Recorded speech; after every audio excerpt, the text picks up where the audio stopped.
नमस्कार. मी किरण भिकन भुजबळ. माझ्या व्हॉट्सॲपवर एक पोस्ट आली होती. मला असं वाटलं की तुमच्याबरोबर शेअर केली पाहिजे. मी तुमच्याबरोबर ती पोस्ट शेअर करतो आहे. तलाठ्याला वाटतं फेरफारासाठी शेतकऱ्याने 30-40 हजार रुपये द्यावे, कारण 5 एकर जमीन आहे ना. काय मरतो का शेतकरी एवढ्यानं? हा, ग्रामसेवकाला वाटतं शेतकऱ्याकडून काढावे 10,000 रुपये. छप्पर दुरुस्त करायचा अर्ज आलाय ना. मरतोय का शेतकरी एवढ्यानं? बँक मॅनेजरला वाटतं शेतकऱ्याने लाखाच्या कर्जाला किमान 10,000 रुपये दलालाकडे जमा करावे. मरतोय का शेतकरी एवढ्याने? सोसायटीच्या चेअरमनला वाटतं मीच शेतकऱ्याला कर्ज वाटप करतो, तेव्हा मी लाखामाग 15-20 हजार रुपये काढून घेतलं तर काय झालं? काय मरतोय का शेतकरी एवढ्याने? दूध डेअरीच्या चेअरमनला वाटतं दुधाचा पगार आपणच करतो, मग लिटर माग 4 रुपये ढाकलं तर काय झालं? मरतोय का शेतकरी एवढ्यानं? दूध संघाला वाटतं शेतकऱ्यांपेक्षा आपली मेहनत जास्त, कारण बाळाला आज जाऊन टँकर धुवा लागतो ना. मग करा दुधाचं फॅट कमी, काढा लिटर माग 5 रुपये भाव. करा 5 रुपये भाव कमी.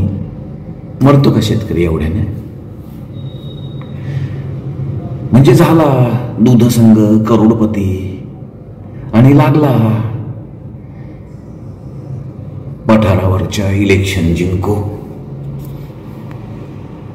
व्याजानं पैसे देणारा सगळं सोनं नाणं तर हडप करतोच आणि शेतीलाही गिराईक शोधतो.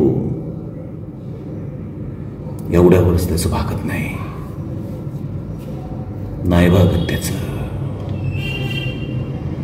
तर शेतकऱ्याच्या चिमुरडीलाही चिरडण्याचा प्रयत्न करतो. मरतो का शेतकरी एवढ्यानं? मरतो का शेतकरी एवढ्यानं? भाजी मार्केट दलालांना वाटतं शेतकऱ्यांची पट्टी कधी देऊच नाही, सगळा पैसा घाशात घालावा. मरतो का शेतकरी एवढ्यानं? असं त्यांना वाटतं. साखर सम्राट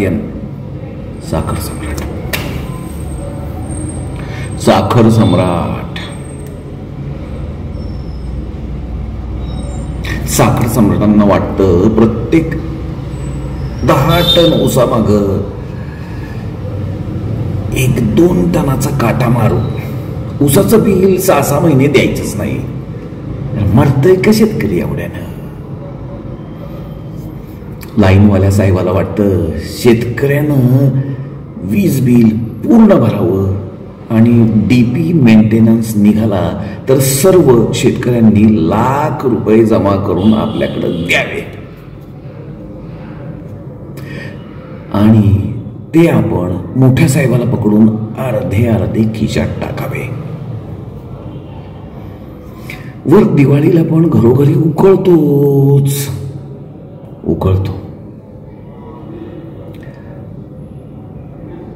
मरतो का शेतकरी एवढ्यानं? अरे जगलच कसा? मरतो का शेतकरी एवढ्यानं? गावगुंडाला वाटतं आपल्यालाही मोकळ्या 10-15 हजार मिळवायचे असेल तर करा त्या शेतकऱ्याच्या शेतीचा रस्ता बंद करा, खोटा नाटा आरोप आणि उकळा पाहिजे तेवढे पैसे. मरतो का शेतकरी एवढ्यानं? अरे जगलच कसा?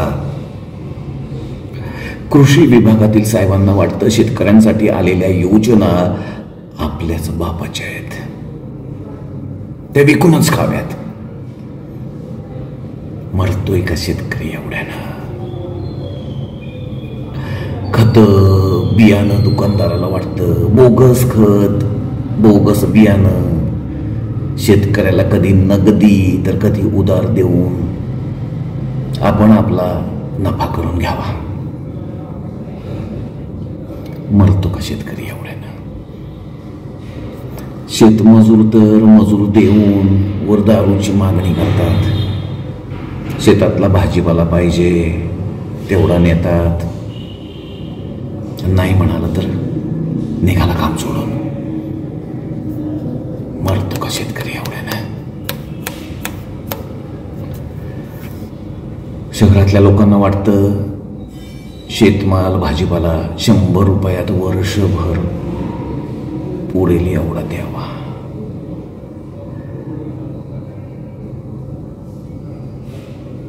मरतो का शेतकरी एवढ्यानं? अरे जगल कसा? टीव्ही चॅनेल वाल्यांना वाटतं जे शेतकरी म्हणेल शेतीत 10 लाख उरते अशाच शेतकऱ्यांची मुलाखत दाखवा आणि उकळावं लागवर. मरतो का शेतकरी एवढ्यानं? विरोधी पक्षाला वाटतं आपली सत्ता आणायची असेल तर शेतकरीच महत्वाचा, आणि सरकारला वाटतं शेतकरी हीच देशाची खरी समस्या आहे, म्हणून शेतकरी कमी झाला की देशातील सर्व समस्या संपतील, म्हणून पहिले यांना संपवा, देश आपोआप सुधारेल. आणि सरकारला वाटतं शेतकरी हीच देशाची खरी समस्या आहे, म्हणून शेतकरी कमी झाला की देशातील सर्व समस्या संपतील, म्हणून पहिले यांना संपवा, देश आपोआप सुधारेल.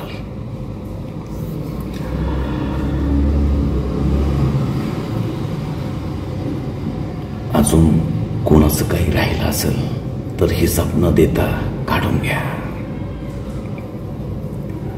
कारण मी शेतकरी राजा आहे आणि माझा देश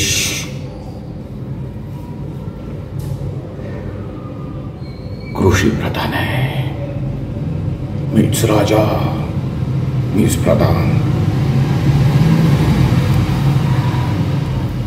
मग दोष कुणाला?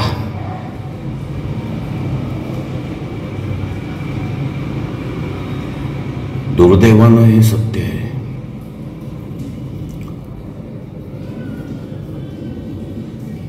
हे कोणी लिहिलंय मला माहित नाही,